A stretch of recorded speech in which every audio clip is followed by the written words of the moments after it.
This one's a little bit on the longer side, so stay with me. It is called A Series of Unfortunate Events. This date was just one thing wrong after another. I'll try to give you the short version because it's long. So first he picked me up super late. Pet peeve of mine. Anyways, yes, he picked me up super late. He didn't have his own car and was planning on borrowing his roommate's car, but his roommate had left and taken his keys with him.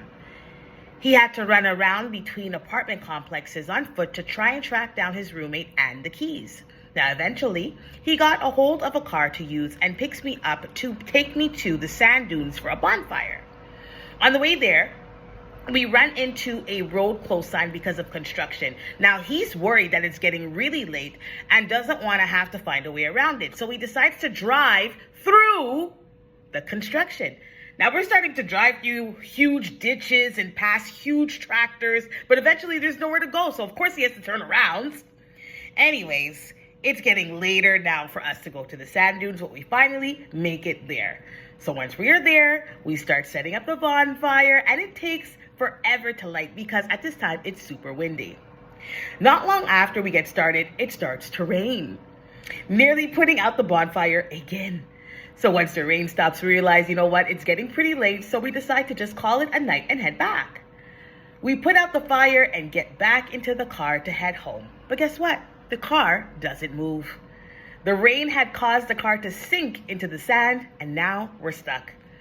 He decides to start trying to dig it out, and I didn't want him to do this alone. So we're both on our hands and knees covered in wet sand trying to get this car unstuck. Now it doesn't work. So at this point, it's 1 o'clock in the morning, but we're out of options. So he calls his friends with the truck, waking this one friend up and asking him to come pull us out. His friend shows up, and it just so happens to be the guy that I had gone on a date with last week and ghosted him. Awkward. He pulls the car out of the sand, but not before breaking his tow cable in half, trying to get it out. We finally get home, and it's about 2:45 a.m., and I don't think I said a word all the way home. Plot twist! We're now married almost 6 years later. So moral of the story is, just because you had a bad date, it doesn't mean that you can't turn it around.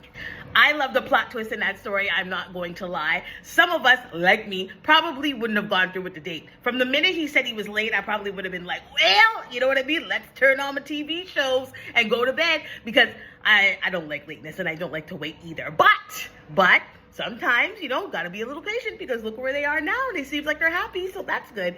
Anyways, folks, I hope you enjoyed today's dating story. Thanks for staying so long. I know it was a little bit longer than usual, but I appreciate you guys so much, and I'll definitely see you in the next one. Peace out.